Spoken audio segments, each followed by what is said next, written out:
Good morning, friends. It's time to read from Ecclesiasticus, also known as the Book of Sirach, also known simply as the Wisdom of Ben Sira. Thank you for joining us as we read together. Good morning, Mom. So, here is the big picture of this book, known by three names: a Hebrew name, a Greek name, and a Latin name. Interestingly enough, we Anglicans do kind of love our Latin titles, so we tend to stick with Ecclesiasticus. We are at the beginning of chapter 27. And so we are in this section that runs from chapters 25 through 43, collected teachings, dozens more proverbs, and, well, not exactly good things to say if one is a slave or a woman, a daughter, a wife. Yeeks. Which is really ironic given the fact that who is praised so much in this book? Lady Wisdom.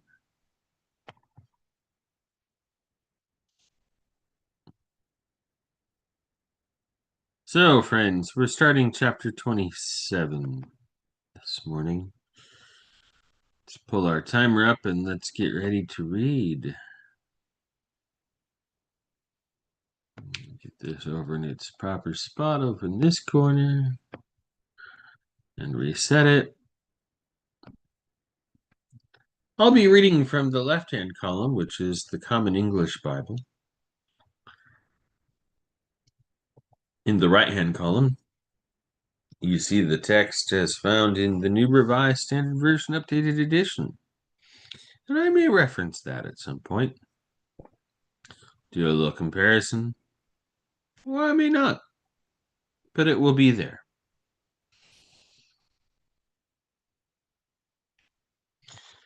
Good morning again, Mom.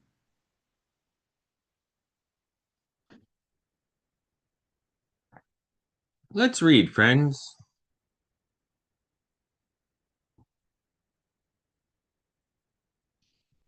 Many have sinned because of money, and whoever seeks to get more will turn a blind eye. A stake is driven between cracks in stones, and sin will be wedged between selling and buying.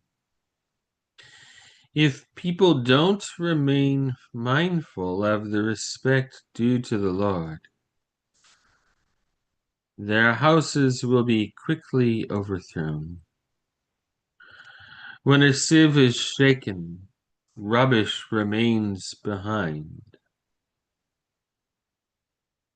So in the process of reasoning, a person's flaws appear.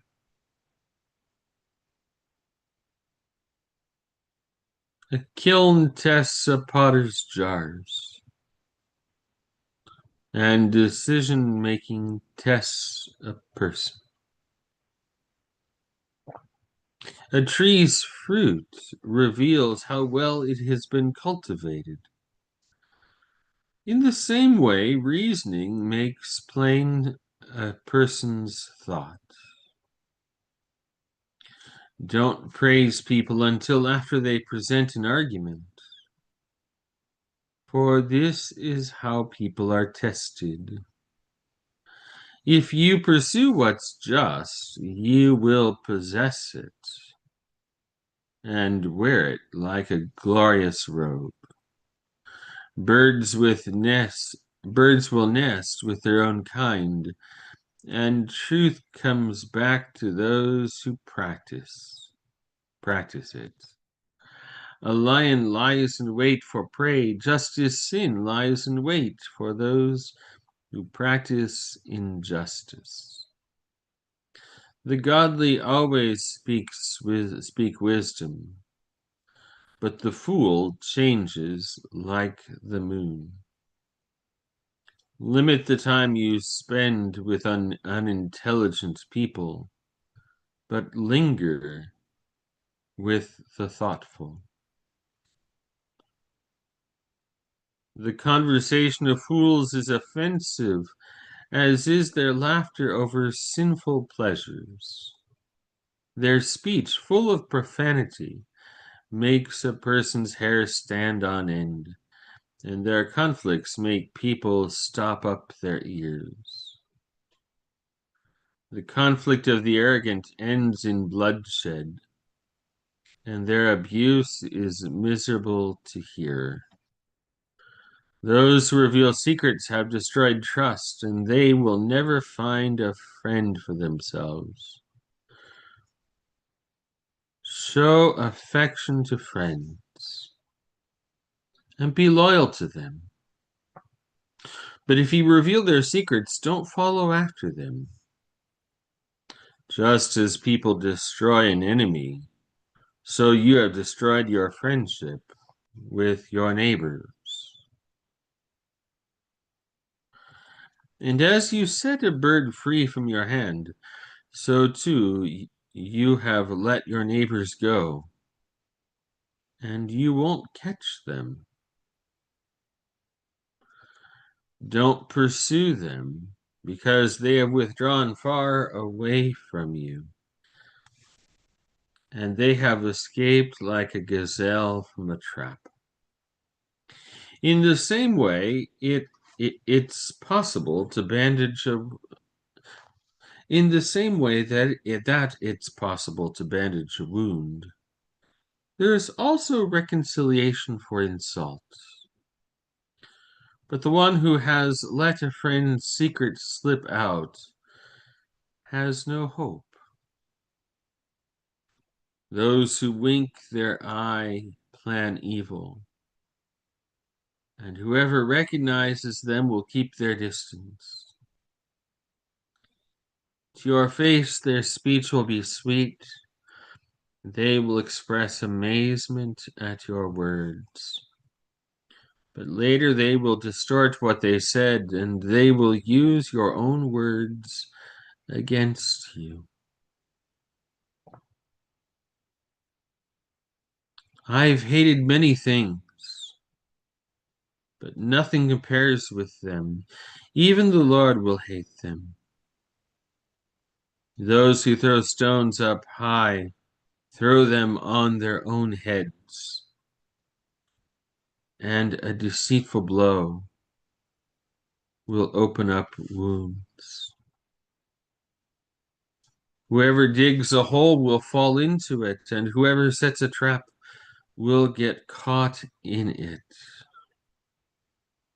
Evil will roll back upon those who practice evil, and they will never know where it came from. Mocking and blame belong to the arrogant, and vengeance like a lion will lie in wait for them.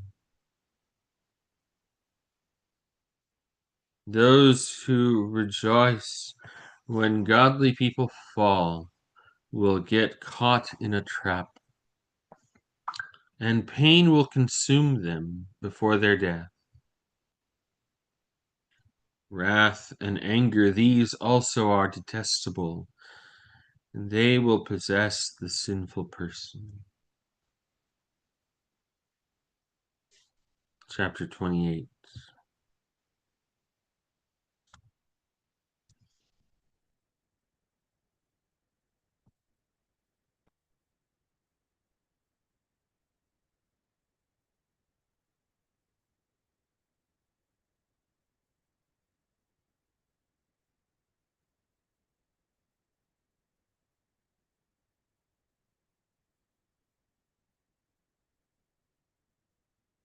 Those who are vengeful will suffer the Lord's vengeance, because the Lord keeps strict count of their sins.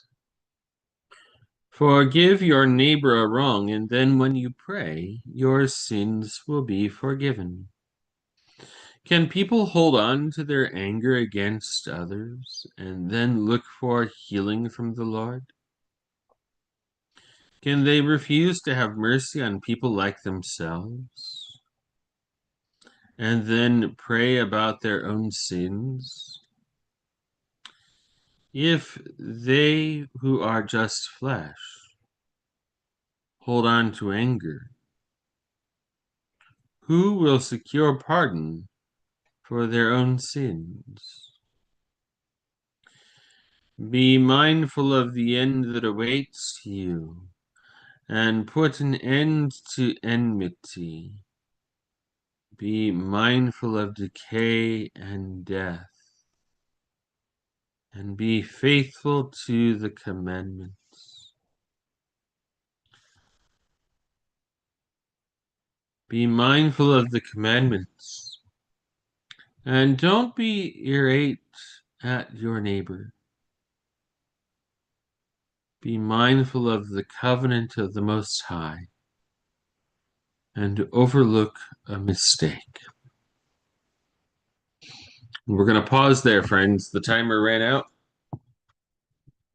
Next time, we'll pick up at chapter 28, verse 28.